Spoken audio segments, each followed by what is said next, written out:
vamos a continuar, terminemos aquí el ejemplo pues para que queden ustedes libres porque ya me llegó la hora de la siguiente tutoría. Entonces, les decía que estamos mirando acá la parte de la proyección de las ventas, entonces por acá, pues lógicamente para todos mis productos tendría que tenerlos acá en la lista.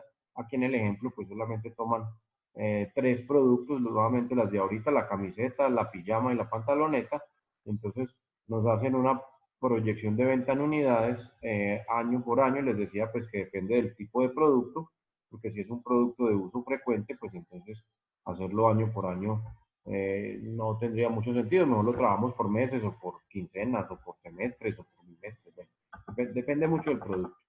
Entonces acá nos dicen, por ejemplo, que en el año 1 tiene una proyección de la venta de 4.000 camisetas tipo polo, unisex, que en el año 4, por ejemplo, tiene una proyección de venta de 6.000 pijamas para niñas, que en el año 5 tiene una proyección en ventas de 6.000 pantalonetas para niños, y acá nos da el total, pues, año Profe, por año, del total de productos que se venden. Dígame, Andrés. Hernán, Hernán. Te escuché un poco, pensé que estaba profe, con el águila. Dígame, Hernán. ahí, ahí en el año 4 para la camiseta Polo Unisex, ¿hay 7? ¿Es un error del Ah, libro sí, es o un hay una error, faltó. pérdida? No, faltó un cero, no. Ahí faltó un cero. Acá tiene el punto. Ah, ya, profe. Sí, sí, es un Ujú. error del módulo. Bueno, había visto. Sí, faltó un cero acá. Faltó un cerito. Exacto. Gracias, Hernán, por el aporte ahí. Entonces, pues sí, esto es una proyección, ojo. ¿De dónde se estiman estos números? Pues simplemente con la información que usted recolectó, con el comportamiento que está teniendo el mercado. Entonces, pues uno puede aproximar o puede proyectar esas ventas. Con esta cantidad de productos o de unidades vendidas, pues entonces uno puede hacer un estimativo de cuáles van a ser sus ingresos. Entonces, ese era el ejemplo, pues, o la primera parte del estudio de mercado. Ahora sí miremos el otro, que hace referencia al estudio técnico, que era este de acá. Entonces, el estudio técnico aparece en la segunda parte del ejemplo. Entonces, nos ubicamos. Entonces, ¿dónde va a quedar ubicado el proyecto? Nos dice que tenemos una macrolocalización del proyecto. Es una nueva empresa que se va a generar, o sea, a crear en el departamento de Antioquia, específicamente pues en la ciudad de Medellín. Entonces, nos estamos ubicando geográficamente. Esa es macro. Para la micro, entonces, se elaboró el cuadrito que miramos la mano anterior con tres puntos o tres sitios o lugares distintos para la ubicación, y entonces se analizaban los diferentes aspectos como servicios públicos, transporte y cercanía con los proveedores, dándole una nota o una calificación a cada uno de estos tres sectores. Entonces, en la zona industrial, en el centro de la ciudad o en el barrio La Floresta. Entonces, en servicios públicos, pues la zona industrial se le puso 4.5, al centro 4, a la Floresta 4.5, quiere decir que en el centro los servicios públicos son menos accesibles o más costosos. En transporte lo mismo, entonces para la zona industrial aquí ya tenemos un déficit, para el centro tenemos toda la posibilidad de transporte, no hay ningún dilema, le pusieron un 5, la nota máxima. Para este sector de la Floresta pues también tenemos inconvenientes con el transporte, porque pues no le dieron la nota máxima, entonces pues el transporte es bueno, pero no es el ideal o el idóneo, pues el suficiente. Cercanía con los proveedores, pues la zona industrial es la que va a estar, pues, ahí va a estar más pegadita de los proveedores. Del centro hay una distancia considerable y del sector La Floresta estamos mucho más lejos. Entonces, sacamos el promedio, sumamos y dividimos entre 3, sumamos y dividimos entre 3, sumamos y dividimos entre 3, y esto nos da un factor numérico para tomar la decisión de dónde ubicarnos. Entonces, pues aquí la nota más alta la obtuvo la zona industrial. Entonces, aquí nos dicen o nos da la explicación, la nota se da entre 1 y 5, y de acuerdo con los resultados se puede ubicar un proyecto en la zona industrial. Entonces, es lo que nos dice aquí. Según este número, es un factor numérico pues que utilizo para decidir en cuál de estos tres sitios o sectores de la ciudad vamos a ubicarnos. Entonces, en este caso, toman la decisión de ubicarnos en la zona industrial. Hablemos del tamaño del proyecto. Entonces, de acuerdo con la proyección de ventas que se hizo arriba establecida, la capacidad de inversión que tienen los empresarios, se define el montaje del proyecto con el equipo y la mano de obra que vamos a requerir para la producción de 45 unidades en promedio por día. Esta va a ser la capacidad de producción que va a tener la empresa, 45 unidades de producto por día, con una capacidad instalada como la que se describe en este aparte del proyecto. Entonces, por acá, entonces nos dicen que para eso necesitamos los siguientes activos fijos, perdón. Entonces, puros elementos, o la mayoría, pues, elementos de maquinaria. Entonces, una máquina plana, máquinas planas, ¿cuántas necesitamos? Máquinas industriales de 2 agujas, bueno, esto ya es específico del proyecto, ¿no? Fileteadora industrial, cortadora de 8 pulgadas, mesa de corte, no sé, etiquetadora, recubridora, hojaleadora, bueno, todo eso. Y el costo unitario de cada una de esas maquinarias, el costo total de lo que necesito. Estas pensadas en esta capacidad de producción, ¿no? Entonces, planeadas sobre la base de esta capacidad de producción. Entonces, todas estas son activos de la empresa, son maquinaria, todo esto que está mencionando aquí son maquinaria, plancha, vitrina, equipo de cómputo, software de diseño, escritorio gerencial, escritorio secretarial. Y al final se hace el cálculo total de la inversión para estos activos fijos. Aquí uno va, en este ejemplo, 128 millones de pesos, ya vamos ahí, en adquisición de maquinaria, de software, de escritorios, de computadores y de las vitrinas.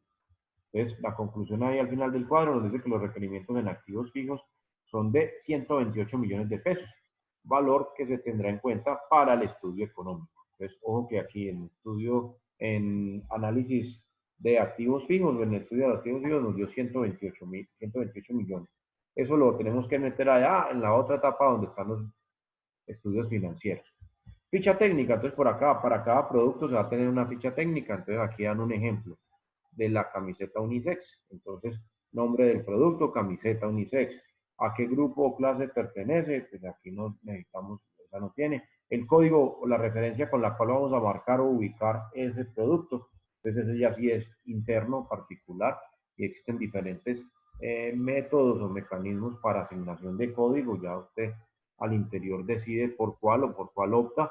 Muchas veces nos debemos de someter al, si lo estamos manejando por software, entonces al que tenga el software configurado, precargado, o incluso algunos permiten la reconfiguración para crear sus propios códigos. Descripción específica, entonces dice que es una camiseta que está elaborada en tejido de doble punto. Unidad de medida, aquí nada, pues es una unidad, simplemente es la unidad, ya. No la vamos a manejar ni por kilos ni por litros, no por unidades, las diferentes tallas que vamos a tener del producto y el tipo de diseño. Entonces va a ser un diseño plano, sin degradaciones y en colores vivos, en una sola tonalidad, un color. Luego viene, bueno, eso para cada producto, ¿no? Tendría que hacer la ficha, aquí solo me lo hacen para esta. Luego viene el flujograma de producción, que es el diagrama, el mismo de ahora a rato, cómo se elabora la prenda, entonces es el mismo muñeco. Entonces primero investigamos el mercado, luego pasamos a la etapa de diseño, luego vamos al corte, luego pasamos por la confección, el acabado y finalmente vamos a la comercialización. Entonces es el mismo muñeco, el mismo programa que teníamos en la parte superior, ahora lo que estamos mirando. Entonces aquí nos dice que este esquema nos muestra cuál es el proceso de producción para una de las prendas, en este caso la camiseta unisex, que es la que estamos analizando aquí. Costos de producción, entonces nos dicen que en la tabla vamos a encontrar los costos de producción de esa camiseta, de esa que estamos buscando acá. Entonces dicen que los costos unitarios de una camiseta unisex son los siguientes. Entonces aparece la tela, la unidad de medida, metros, cuánta cantidad necesitamos para la elaboración de una camiseta, 1,25 metros. El valor unitario de cada metro de tela es de 3.500, por lo tanto necesitamos 1,25 metros, entonces valen 4.375. Necesitamos hilo, necesitamos hilaza, cuello, puños, corte, confección, etiqueta, marquilla, empaque. Bueno, todo lo que se necesite ahí para la camiseta. Acá las diferentes unidades de medida, acá las cantidades, los valores unitarios y los valores totales. Tenemos al final que el costo de fabricación es de 15.200 pesos. Entonces nos dice aquí la conclusión que se puede observar que en la tabla están calculando los costos de producción de la camiseta unisex. Entonces, solamente para eso. Tendría que hacerlo para cada uno de mis productos. Recuerden, necesito identificar cuáles los costos de producción de cada uno de mis productos. Entonces, pues el ejemplito es pues muy simple porque solamente toma un caso particular, un ejemplo puntual de cada una de las cosas, pero por lo menos me da las luces, me muestra cuál es el procedimiento, cuáles son los elementos que tenemos que vincular. Entonces, si ustedes lo dimensionan con un proyecto, no sé, un producto o una empresa, no sé, que va a fabricar o va a sacar a su mercado, no sé, 50, 100 productos distintos, no sé. Entonces, este documento y todo este trabajo se volvería una cosa grandísima. Entonces, es un trabajo largo y arduo, pero les digo desde el principio que la construcción de documentos no es tan fácil, no es tan simple como parece. Entonces, el segundo bloque o la segunda etapa de la asignatura gira en torno a este, y creo que con esto es más que suficiente, porque no creo que de aquí hasta junio, que se termina esto, el 1 de junio, la mayoría de ustedes tenga todo esto completamente estructurado. Entonces, ahí vamos viendo cómo nos va. La próxima semana se supone que es corte evaluativo, entonces vamos a realizar algún tipo de actividad dentro de esta semana. Les voy mandando como las pautas o las indicaciones para eso, pero pues igual lo que necesito es que empiecen a nutrir su documento. Entonces, miramos no sé, podría ser una charla donde ustedes nos cuenten cómo van. Pero la tercera etapa, después de esa segunda etapa de evaluación, la tercera etapa de la asignatura, pues entonces vamos a escribir un poquito. Entonces me voy a dedicar en el transcurso pues de las clases que nos quedan restando, ir mirando cómo va el documento, cómo lo han ido estructurando. Entonces, les decía al principio de la asignatura la mayoría, pues que el ejercicio era extenso, que era largo y que no íbamos a alcanzar a hacerlo todo por completo. Todavía falta el tercer bloque, que es el estudio de mercado y el estudio financiero, perdón, el estudio económico, que también es extenso. Entonces, pues hasta allá no vamos a alcanzar a llegar. Entonces, creo que con esto, con toda esta información que hemos trabajado hasta aquí, desde que empezamos, es más que suficiente.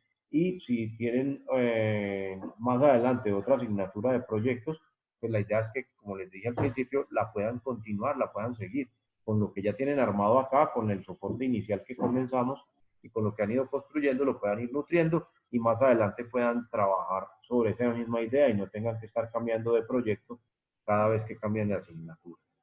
Entonces, por lo pronto vamos a parar aquí. En el transcurso de esta semana me comunico con ustedes por el grupo o por la plataforma. Les socializo la forma de evaluación de la próxima semana. Pues no va a ser un examen teórico, eso sí, nos van a poner a estudiar el módulo, que eso no tiene sentido. Tenemos que hacer algo diferente. Listo. Por lo pronto voy a terminar porque me voy para la otra sala porque ya vamos a empezar clase. Que tengan feliz fin de semana, muchachos. Se me cuidan mucho. Nos veremos la Profe, siguiente semana. Que estén muy bien, que descansen porque ya la mayoría terminó la jornada de estudio del día de hoy. ¿Listo? Se eso, cuidan. profe, nos vemos. Gracias. Igual a usted. Hasta luego. Listo. Hasta luego, muchachos.